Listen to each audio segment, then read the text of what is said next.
Okay, people, today let's build and talk about this Blokees Action Edition Transformers Soundwave. And yeah, I'm having to come way back here because of the size of this box. I did not know it was going to be this large. It's large! And it caught me off guard because this is my first foray into the Blokees Action Edition. Hell, this is my first foray into Blokees. For a long time, they did the tiny line. And I admired those from afar. I'd see them at Toy Fair and go, oh, okay, that's cool. But then they started Action Edition with Optimus Prime. That was neat looking, but stylized, so I didn't jump in. Then there was Megatron with Throne and Laserbeak, and I thought, ooh, that's tempting. If they do a Soundwave,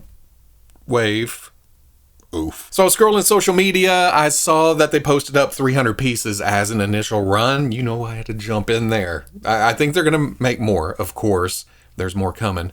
But it's Soundwave. I had to do it. Plus, I did not realize this is full-on model kit. That's even more exciting. It's been a while since I've built an action figure model kit. Another reason I wanted to take a look at this is because of the companions, the minions. There is Rumble. If you're a Rumble is Red guy, prepare to get pissed off, because to me, Rumble has always been blue. There's Ravage, there's Ratbat, and then there's another Laserbeak. And these look good enough to be able to fit in with the Hasbro stuff. I don't know about the figure itself. That's going on the shelf somewhere because it's Soundwave, but these may be useful in other places too. Action Edition is all holographic. Look at that. Another thing I thought was just for the initial ad is the magnetic activated sound and eye lighting. When I saw their first commercial, I thought, no way. That makes it into the final toy. What do I know? Nothing. No brush, no glue, no cutters. You mean I dug out my good nips for nothing?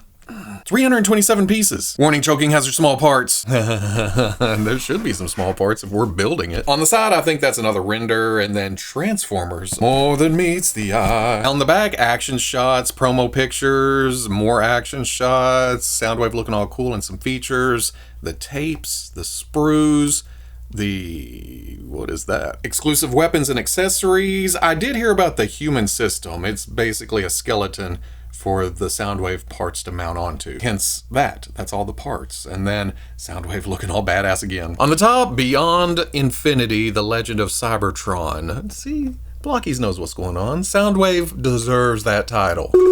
On the bottom, credits and warnings and, oh, okay, batteries.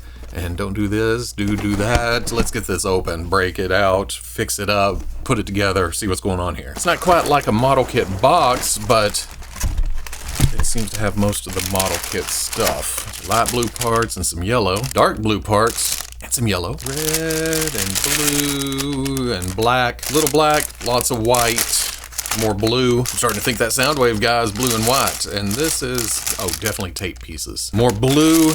More black. I think those are Ratbat colors because that's a Ratbat face. Some black, some silver, and that looks like a base. And then one more bag with,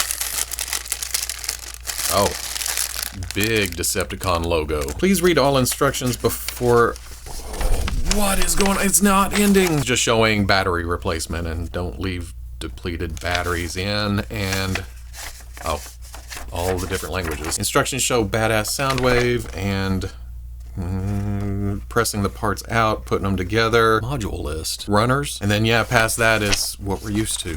Just showing how to put a model kit together. Although this kind of reminds me of Lego instructions, maybe because of the color coordinated pieces, but it's definitely model kit instructions. Just put them together. Just take some patience. First we crack the shell. Ooh, I think I can handle this one. Oh, well that's cool. That's better than some companies. The batteries are already installed. There's just a safety tab that you pull out to allow it to work.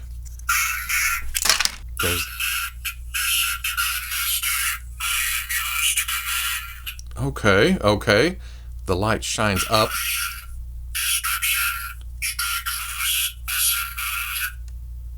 Okay, I'm guessing the head goes up here.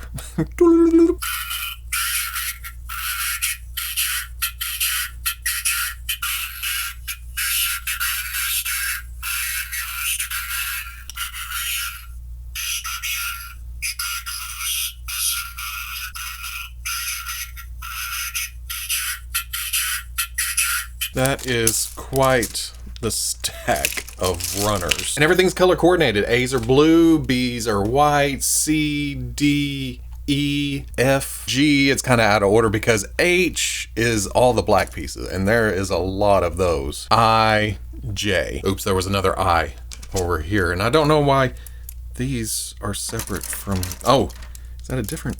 No, it's all the same color.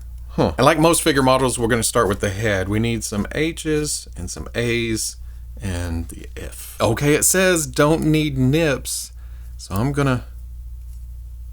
Well, I'll be damned. Look at that. It came out pretty dang clean. It feels so weird, though, to do it like that. There may be a tiny piece of flash, but it rubbed right off. They're pretty solid. They're pretty solid with the 3 sprues coming in. If you break one with your fingernail, you can usually twist the other 2 right off. Clear piece fits right in, and then the back, line everything up. There is quite a few pins. Okay. The smallest piece in the bag. That looks Grimlocky because we don't have the eye shapes over it yet. Okay, there's the head and the neck all ball jointed up. If you've watched my model kit videos before, you know the deal here. If I run into any snags with the rest of this, I'll show it on here.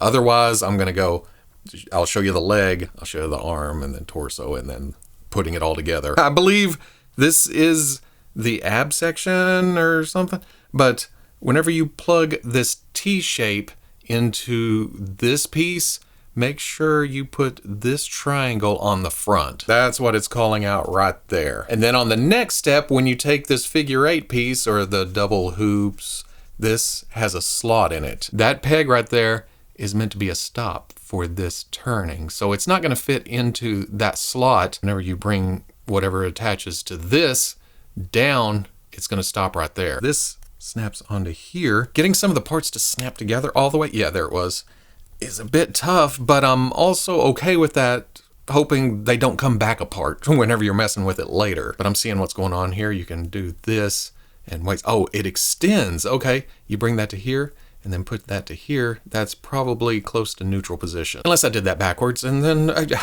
I'll work my way back. That's how I build model kits. Now, I'm always down for some painting, but decals, decals, stickers, those already being applied, that is pretty damn sweet. That way you can just bypass that step altogether. Get in there. There we go. I was going to show you how to fit on, but it just kind of fell into place. The pegs fell into the holes, and now I can't get it back out, which is a good thing. Hey, I'm perfectly fine with it being solid, so close that up.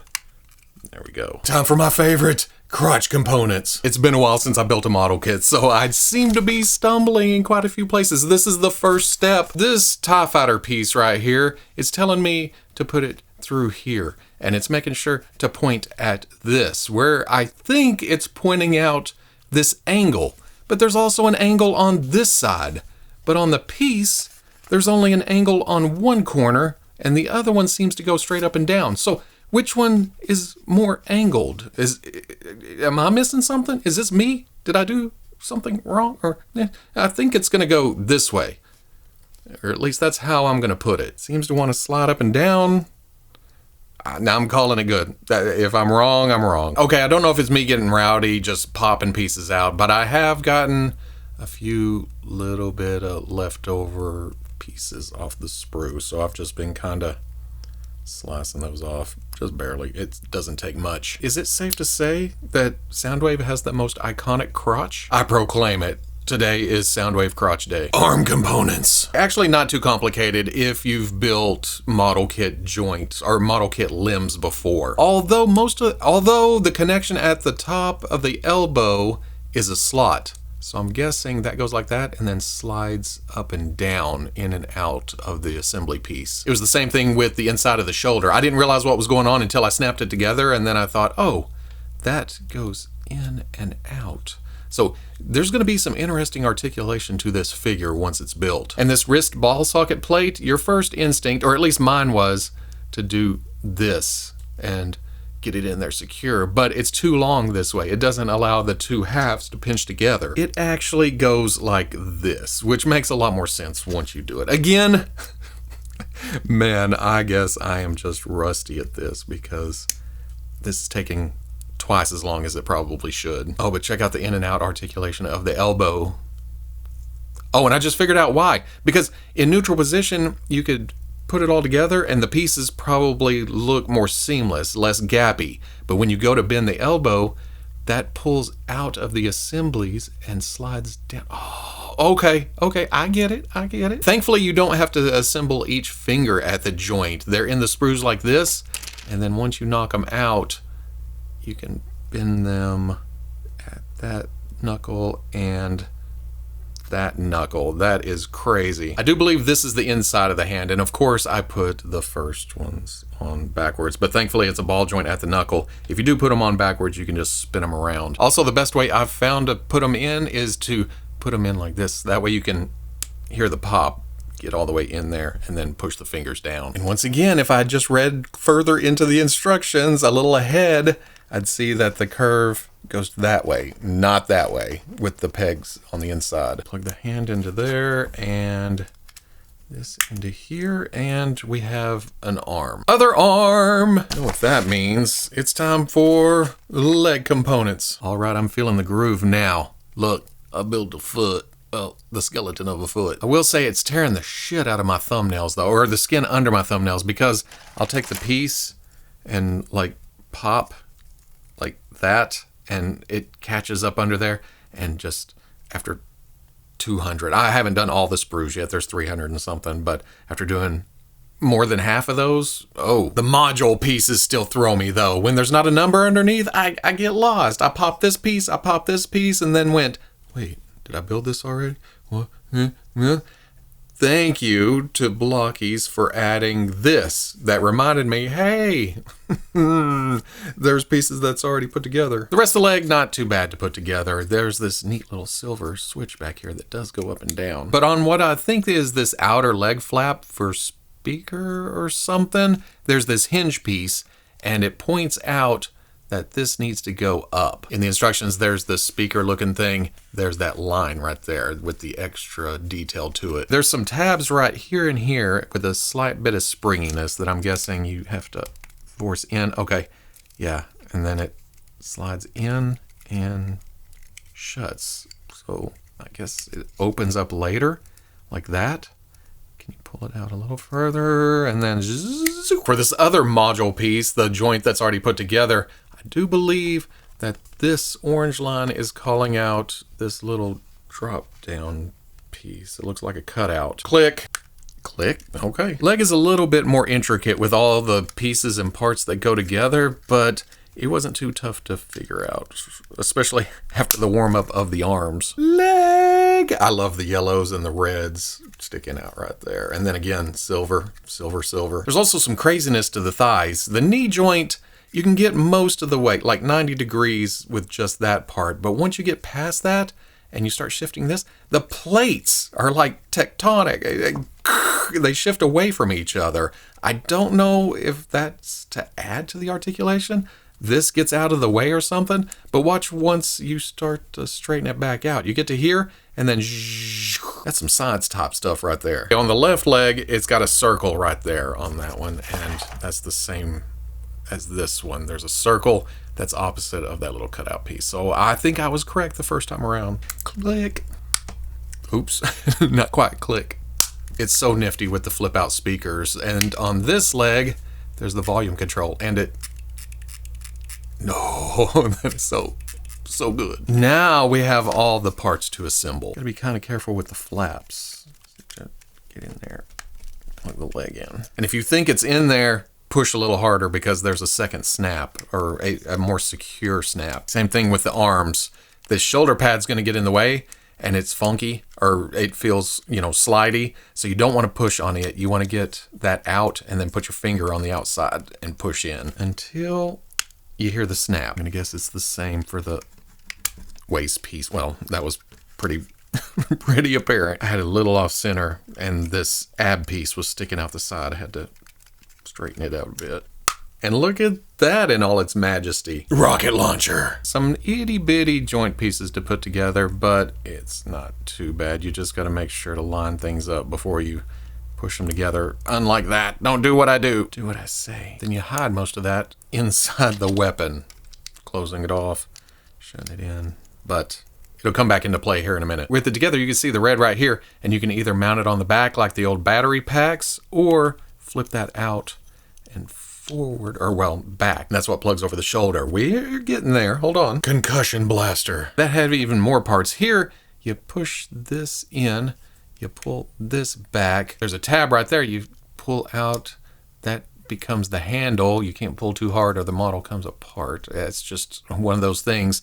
And then the barrel comes out the front. You can't push this back forward until you flip this down. I think that locks it into position or something. Maybe that tab right there. Then there's also a tab right here to flip this back out to turn it back into a battery pack. I have a bit of a stick right there that you have to push through, and there goes on the back, nice and clean. But let's get into more characters with Laserbeak. I've never built a Blockee before, so I don't know if it's quite like this, but make sure to pop things together. I didn't get this quite in there, and then I had to take it back apart. So again, that's probably on me, but hey, I was getting the hang of it, and then Laserbeak shot me down again. It took me a minute to figure out that they wanted me to put them in the slotted parts right here. I guess the wings are going to slide forward and back once I'm done, but now let's lock them into place and make sure they don't come back out. And did I? Oh, no. Okay, that's articulated. I thought I busted that or something. I feel like there should be some blasters or something sticking out of this, but no, it just says plug on, have fun. Did I just have that wing backwards? Because I flipped it up like that, and I tried to do this one and I popped it back off. So I had to, yeah, there we go. Oh, yeah, I think I had it like that. Anyway, Laserbeak, look at that, so majestic. And again, hooray for already detailed parts. Here is Soundwave in tape deck mode. Oh, sexy Ravage. And not too difficult, you just got to keep everything right and left because of the legs. But, oh, that's a good looking Ravage. How about we do Ratbat? Good grief, this thing has a working lower jaw. You can open and close. Slide the face on. The yellow becomes the eyes. Oh, it looks like a Dragon Ball character. And you know what? I've never had a Ratbat. And perfectly happy with this one being my first. I feel like it's unfinished because of these. Wait, does he have some kind of, like, emitter things over his shoulders? Or, well, bat shoulders? The pegs make me think something plugs on there, but now that I realize what it is, no. These thrusters on the back are kind of iffy because you hit it or you pinch right here to pose it or something, and those may come out. So I may glue those in. Rumble. See, Blokees agrees with me. That may just be the best looking rumble I have ever had. Sure, the joints are visible and such, but holy moly, look at that. Head doesn't move a lot though, just some tilt, some side to side, not a lot of up and down. And then finally the display base, which is just parts and pieces. I already put the first joint together, the top of the arm, and I realized, oh, that was kind of tricky. I probably should have filmed that. So for the second elbow, we're going to put it together, and it'll have an opening like that with the detents inside. Then there's this module component that's not in a sprue that you put in there. And at first I thought, well, this piece that does come out of a sprue just plugs over it. And then I realized, oh, you can't push it unless you, oh, well, never mind. Getting the clamp together, I realized that the claws are rubbery. And I thought, ooh, that'll hold better. But then I realized, well, do you hurt? But once again, reading the instructions, if you squeeze right here, these essentially act like springs once you do that. And clamp. That is kind of nifty. You can plug that in there. It becomes a clamp. Then your Decepticon magnet becomes kind of a placard in front of the figure. And the best thing about model kits is that every part and piece and color separation is separate. It was put on in order, and that just makes all the lines so crisp. Not just the edges of the sculpt, but from the whites to the blues, to the grays, to the yellows, to the reds. I pointed it out during the build, but Oh, this looks so good down here at the knees. And yeah, it is a bright white, but it looks so good. If they came back with a gray or a silver, I may have to build this again simply because it's Soundwave. Why wouldn't I? Look at that badass. The proportions are pretty good, but you know what I'm about to say. Oh man, those are some huge mitts. Let's try to bend the fingers and see if I can at least hide that a little bit.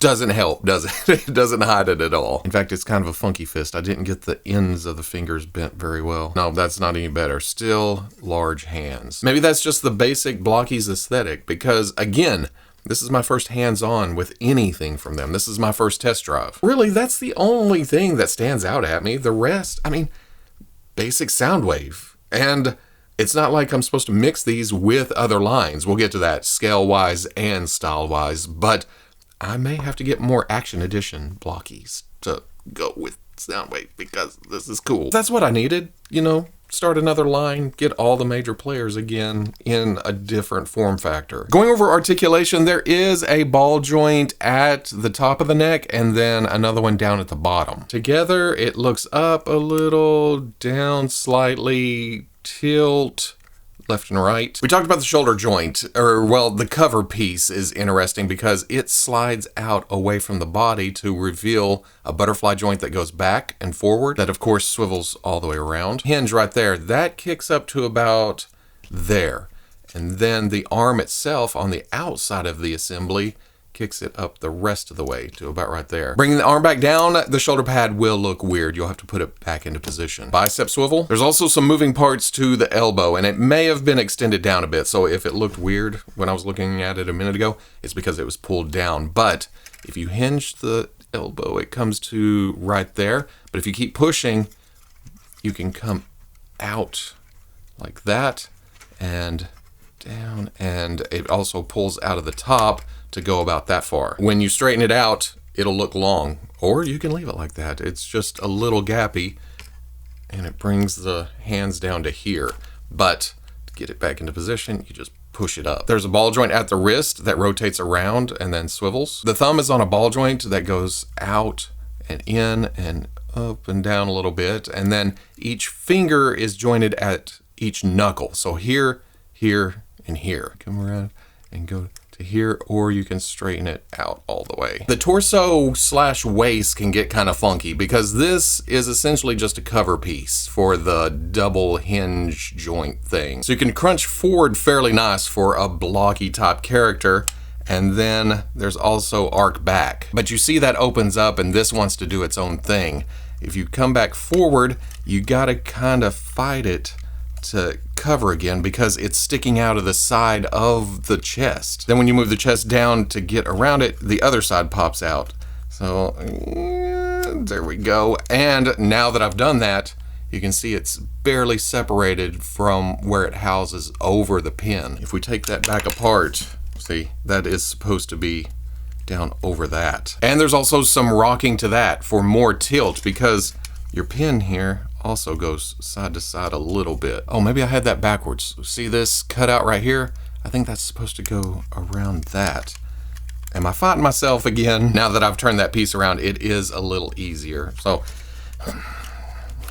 take that as you will. There are hip flaps to get up and out of the way of the legs, both on the front and on the back. That lets the leg come up to here, but there is a drop down that you can go about that far to give you that much, just a bit more. Kicks back about the same amount and then out better than most Spider-Mans. There's a swivel on that joint, but because of the boxiness and how close the legs are, it does run into the crotch piece. So into here and out to there. Double knee we kind of looked at during the build. You can bend the lower half this far, and then as you get to bending the top half, these two halves slide apart. It's kind of fascinating when you watch it, because when you come back, and then down at the foot, there's a hinge back, there's some forward, not a lot because it's so blocky. It's so blocky. He said the thing. There's forward and back. There is some tilt to it, and then a toe joint that gets you up to there. There is quite a bit of movement, but there's also a bit of fiddling just because of how things interact different parts, different pieces. I know I said parts and pieces a lot, but it's a model kit. There's parts, there's pieces. For accessories, there is the battery packs, or the batteries, or the weapons. There's 2 peg holes on the back. You can plug those in like this if you want to storm away, which, hell, it becomes a jetpack essentially. For the shoulder cannon or blaster or missile launcher or whatever, you can rotate this out, slide it back, and plug it into that same peg hole. And there it has better movement than a lot of actual action figures. You can angle it up, you can turn it side to side, either get it out of the way of him looking over this way, which some figures can't do, or you can bring it down to the natural position. For the other battery pack, you take this, you flip down this handle, you pull this back, you take this tab, flip out the grip, and then pull the barrel out for his blaster. You've noticed the long peg on the palm of the hand. That's for this slot in the grip that you can just take it, pin it in, and then bend the fingers back and around. Ooh, and that works really well. But then we get to the other accessories, which are essentially other Transformers. Well, not quite this. This is just Laserbeak in tape form to put in Soundwave's chest. And there's even separate pieces for the inside, the little teeth right there, that you can rotate those. You know, in case you pop it out and the tape comes out and you have to re-spool it. Unless you've done this before, you have no clue what I'm talking about. You see it better on the other side. There's no spring assembly for the door on the chest, so you just push the button and it kind of pops open. Sometimes it flips down with gravity, but most of the time you have to get it and pull it out. Then you just put Laserbeak in, shut it. That does add a bit more color to everything, but I'm gonna have Laserbeak displayed as Laserbeak, and I can't allow myself to have a Laserbeak inside the chest and a Laserbeak hanging around Soundwave. This is how my Laserbeak's gonna be. Have your backpack, have your boosters on the back, have your wings on a hinge, and they only go down. I feel like that should have been a ball joint, so you could get up to and then forward and back a bit, just for extra movement. Hinge at the base of the neck, ball going into the head itself, so you can bring it up for a perched look and kind of tilt it. You know, just wondering what's going on. And then of course look side to side. The feet are also hinged to go back a little, so you can have him reared back. Oh, well, okay. Like this. Can kind of sit on the shoulder, but it doesn't attach with this set of feet. If you pull those out, you can swap in an alternate set of feet that does some different things. Well, essentially, there's a peg in the middle. It's not some big secret. It just plugs into things. Like Soundwave in tape mode, there is a peg hole on the back, so you can plug that in and have Laserbeak carrying them into battle or away from battle. Or if you want Laserbeak to perch on Soundwave's forearm, this plate pops off. There's a peg hole right there, and there's an alternate plate with a cutout in it, but seems like I grabbed the right one. You can do this with both forearms. You just have to choose which piece. There we go. That's the left one. Okay, that is damn sweet. I really, really like that. Oh man, all kinds of possibilities. Compared to all those options for Laserbeak, Ravage comes off a bit plain, but I think this may be my favorite Ravage we've gotten in this scale. One thing that knocks it down the scale slightly for me is the upper legs and how clunky and chunky they look. I think they wanted to preserve that transformation feel, even though these don't transform. They wanted the flat tape deck looks, almost a vintage feel to them. Then the core, the body, and the head are very sleek, with the detail work to the sculpt coming. Well, okay, the back is kind of flat, but you have this ridge between the forward legs and the head, just menacing. I do like how the rockets are done though, just mounted on the top of the leg. And at first I was trying to do this, oh, they're gonna be forward, so here. But I realized if you take the lower leg and just go back as far as possible and then put it flat on the ground, then that's the best position for the missiles, just up. And there is a working jaw here with some red inside just to show that off. Ball joint to the neck for some side to side, some up and down rotation. Then there's a ball joint mid torso, or well, kind of back torso. The hind end goes back this. Oh, I didn't even realize you can go into sitting position if you wanted. No side to side because of the shape, but it does rotate. And then each leg is on a ball joint, so it kicks out kicks in, rotates all the way around. There's also hinges between the black and the silver, so you can come forward. Oh, can you lay down? Kind of fakes laying down. It's more of a stalking position. To go to neutral position, the legs go back this far, and as long as you get them flat, it looks fairly natural. Oh, and then the tail hinges down to about right there and up to there. Not a bad size at all next to Soundwave. It's not huge, but it's not tiny like we've seen with other lines. Like I mentioned before, this is my first Ratbat, and it's not like I was holding out for a great one. I just never picked one up, and now that I have one, what have I been doing with my life? I'm gonna say this about Ratbat, but it applies to everything in this set. It's so transformery with the details, like the tape deck things right there and the flatness in places, but at the same time, I keep fighting back the word organic because it's not organic. It is robot. But then you get to the bat head and there's some personality there. Again, may glue the thrusters in because they're angled awkwardly. You're grabbing, you're gripping, you're trying to pose them around, and you may hit that and, oh no, where'd it go?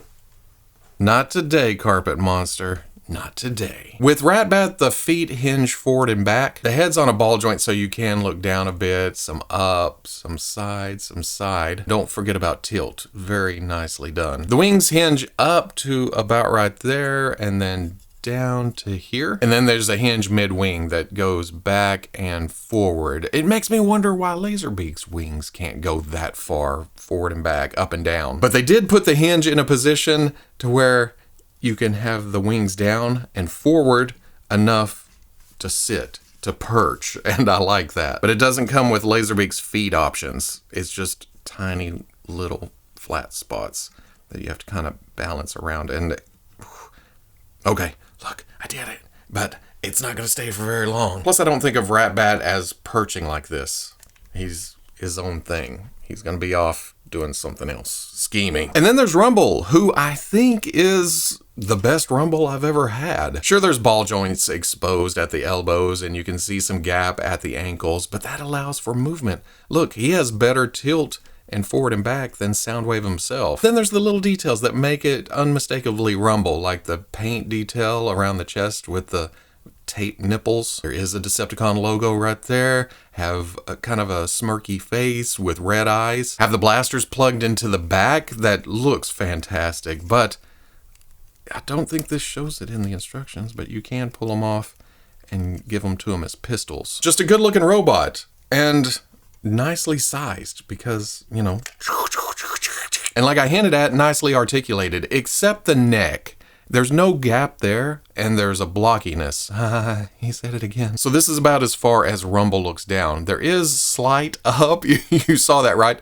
Slight tilt, and then left and right is even hindered by these shoulder blaster speaker things. But once you get past that, there's a ball joint at the shoulder, can rotate around and angle out to there, and there's even rotation forward and back. Obviously, a ball joint at the elbow can bend to about, well, slightly past 90 and then rotates in and out. Ball joint at the wrist for some in and out, some up and down rotation. Cut at the waist, there's no crunch. Trash! No, he's still a little badass. There's a ball joint at the hip, can kick forward, can kick back, can angle all the way out. Kneecap hides a ball joint at the knee, and that bends back to slightly past 90, rotates. And then at the foot, there's some back, there's some forward, there's some rock out, some rock in, rotation. But there's also options here. You can pop the hand out, you can pop the hand out. I said the hand pops out, so tiny. And then there's ball joints on the inside of this drill. And there is left and right for both hands. I don't know why I felt the need to say both hands. Left and right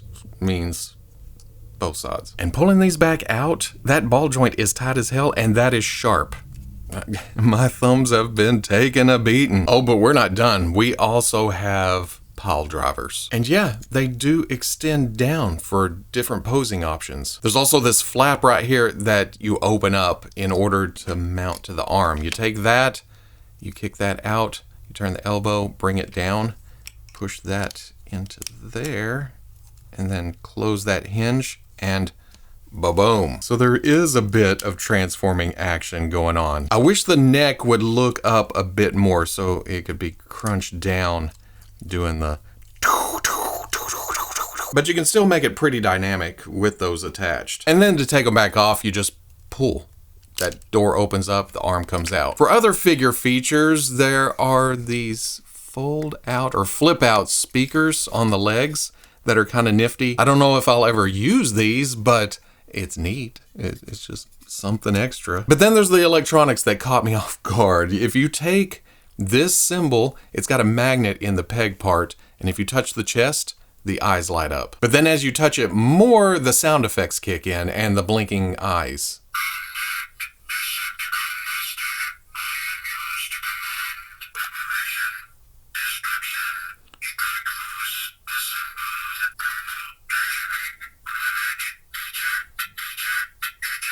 And then if you touch it again, it shuts off. And it also times out after a few seconds. I don't even have to touch it. If you just get close, that's neat and all. It comes off kind of orangey to the eyes, and the sounds are kind of rough. So like these, I don't know how much I'll use this, but it's nice to have in case you're into that kind of thing. I say it'll eventually turn off. Does it eventually turn off? Are we gonna sit here and wait for it?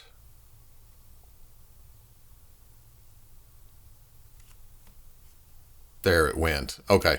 That wasn't too long. Okay, this is gonna be awkward, but we're gonna give it a shot. Soundwave stands at 7 1/4 inches tall to the top of his head. Rumble is about 3 3/8 to the top of his head, and then 3 3/4 to the top of the blasters. Ravage is about 2 7/8 to the top of the shoulders, and then about 4 1/2 from nose to tail. At the tallest, Laserbeak is 1 1/2 inches, with a wingspan of, ever so slightly under 4 inches. Ratbat is 1 1/2 inches to the top of the ears, and 1 7/8 to the top of the backpack thing, and then a wingspan of 5 3/16. What it breaks down to is they all look good with each other. But Soundwave doesn't quite fit with other toy lines. Here's the Hasbro Siege Soundwave, and then the Flame Toys model kit. Each one has their perks. This one, of course, transforms, and this one has a cartoon stylized look to it.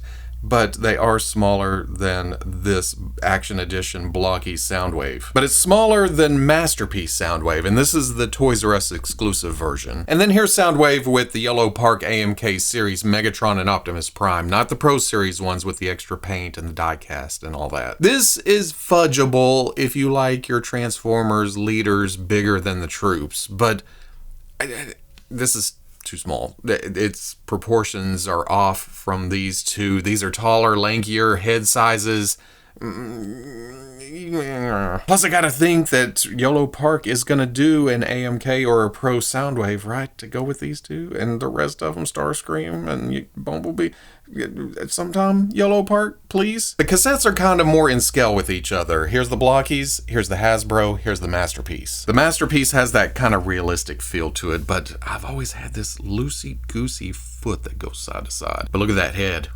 These two share the same looks with that windshield to the face look. I don't know if there's another Hasbro version. This is just the one I have. But if you wanted to mix the Hasbro and the Blokees, that's fudgeable, I guess. It seems a little large. Ravages, I'm not sure there's a contest here. There's Blokees, there's Hasbro, there's Masterpiece. I've never liked the thinness when it comes to Masterpiece, and then Hasbro is just so tiny, so cute. Well, okay, I do have this third party that I keep with the Masterpieces, but that's just not fair. And I definitely think this works, just for a bigger, badder Ravage. Ratbat, like I said, I don't have anything to compare to. I don't have any other Ratbats. But Rumble, I have the Hasbro and I have the Masterpiece Frenzy. That's Frenzy.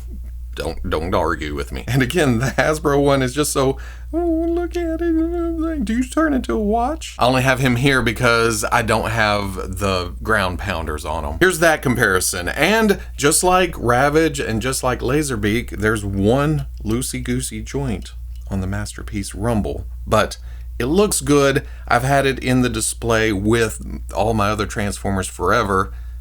But this one, I understand. This doesn't transform, so it's gonna look better in robot form, but I just like the blues and everything. And here's what it'd look like in a Hasbro display.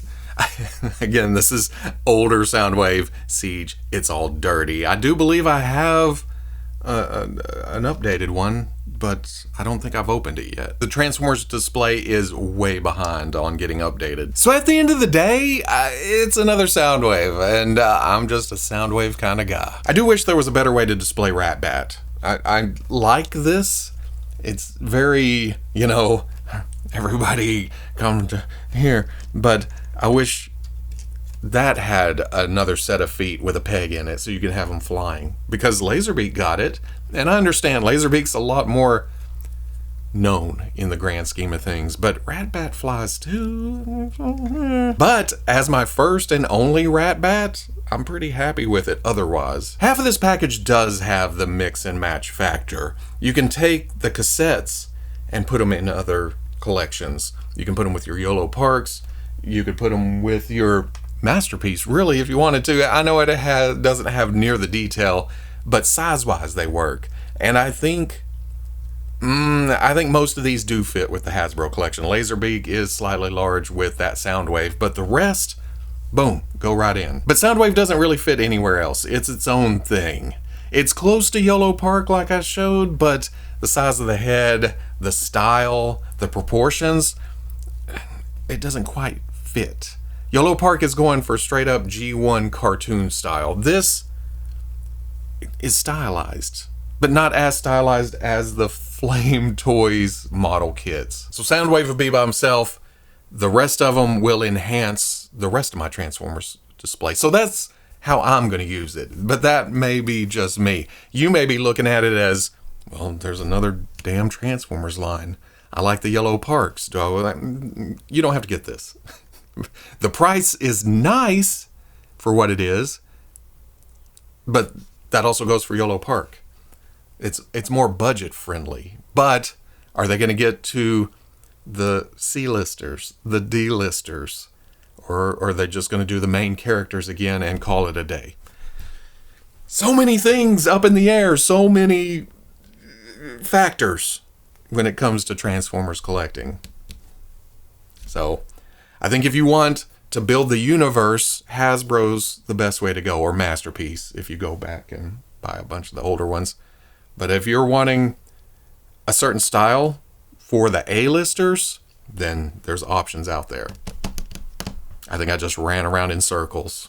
I've been building and looking at for far too long. I need to go take a nap. That's where I'm at. So, bye.